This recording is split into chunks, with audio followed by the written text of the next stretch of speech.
जय माता दी बंधुओं, कैसे हैं आप सब। आशा करती हूँ आप सब बहुत अच्छे होंगे।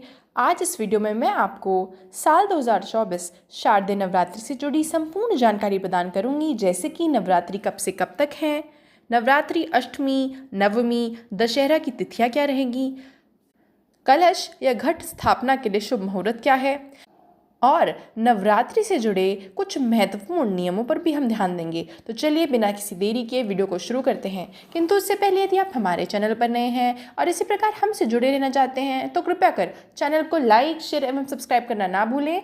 साथ ही साथ जो बेल आइकन दिया गया है उसे भी प्रेस कर दीजिए, जिससे कि अगर हमारे चैनल पर कोई भी नई वीडियो डलती है तो उसकी अपडेट आप तक पहुँच सके सबसे जल्द। बंधु, शारदीय नवरात्रि की शुरुआत हर साल अश्विन माह के शुक्ल पक्ष की प्रतिपदा से होती है। नवरात्रि के 9 दिनों में माता के 9 अलग अलग स्वरूपों का पूजन किया जाता है। माता के भक्त इन 9 दिनों का व्रत रखकर उनकी उपासना करते हैं। अश्विन माह में आने वाली नवरात्रि सितंबर या फिर अक्टूबर माह में आती है।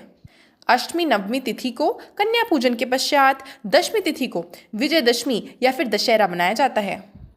बंधुओं, इस साल शारदीय नवरात्रि शुरू हो रहे हैं 3 अक्टूबर यानी कि गुरुवार से, और इनका समापन होगा 12 अक्टूबर यानी कि शनिवार को, जिस दिन नवरात्रि पारण और विजयदशमी दोनों हैं। बंधुओं, घट स्थापना के लिए शुभ मुहूर्त रहेगा 3 अक्टूबर सुबह 6:15 से लेकर के सुबह 7:22 तक। आप नोट कर सकते हैं कि अष्टमी तिथि बनाई जाएगी 10 अक्टूबर को, नवमी तिथि 11 अक्टूबर को और 12 अक्टूबर को विजयदशमी यानी कि दशहरा और साथ ही साथ नवरात्रि का पारण किया जाएगा। आइए अब जान लेते हैं कि क्या है घट स्थापना से जुड़ी पूजा विधि। तो बंधुओं, शास्त्र के अनुसार नवरात्रि के पहले दिन यानी कि प्रतिपदा तिथि में कलश स्थापना या घट स्थापना की जाती है। कहा जाता है कि कलश स्थापना शुभ मुहूर्त में ही आप करें, जैसे कि आपको बताया गया है।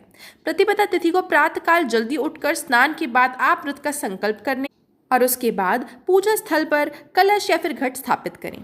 कलश स्थापना से पहले मिट्टी से भरे बर्तन में सप्तधन बोलें और अब इस मिट्टी के ऊपर जल से भरा एक कलश रखें। कलश में रोली से स्वास्तिक बना लें। अब कलश के ऊपरी भाग में कलावा बांध लें। उसके ऊपर अशोक या आम के पत्ते रखें। कलश में हल्दी की गांठ, सिक्का, सुपारी व दूब डाल दें। इसके बाद एक नारियल को लाल कपड़े में लपेटकर कलश के ऊपर स्थापित कर दें।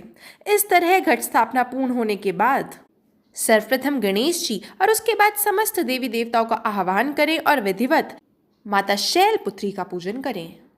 आइए अब जान लेते हैं शारदीय नवरात्रि से जुड़े कुछ महत्वपूर्ण नियम। तो बंधु, शास्त्र के अनुसार नवरात्रि के 9 दिन में आपको माँ दुर्गा की विधिवत पूजा करनी है। इन दिनों आपको घर में सात्विक भोजन ही बनाना है, यानी कि लहसुन और प्याज का इस्तेमाल नहीं करना। कलश स्थापना व पूजन की सामग्री आप एक दिन पूर्व ही जुटा लें। नवरात्रि के दौरान नाखून, बाल, दाढ़ी, मूंछ इत्यादि ना बनवाएं। नवरात्रि में कलश स्थापना जिस शुभ मुहूर्त को बताया गया है उसी में ही करें। इस दौरान संपूर्णता ब्रह्मचर्य का पालन करें। यदि आपके द्वारा कोई भी जरूरतमंद व्यक्ति आता है तो उसे अपनी सामर्थ्य अनुसार अवश्य ध्यान दें। किसी से भी अपशब्द ना कहें। आइए अब जान लेते हैं बंधुओं कि आपको किस तिथि पर किस देवी की पूजा करनी है। तो बंधुओं, शारदीय नवरात्रि शुरू होंगे 3 अक्टूबर यानी कि गुरुवार के दिन, जिसे हम प्रतिपदा तिथि कहते हैं। इस दिन आपको माँ शैलपुत्री का पूजन करना है। नवरात्रि का दूसरा दिन जो कि है 4 अक्टूबर शुक्रवार, वह है माँ ब्रह्मचारिणी को समर्पित। तीसरा नवरात्रि यानी कि 5 अक्टूबर माँ चंद्रघंटा। चौथा नवरात्रि 7 अक्टूबर माँ कुष्मांडा।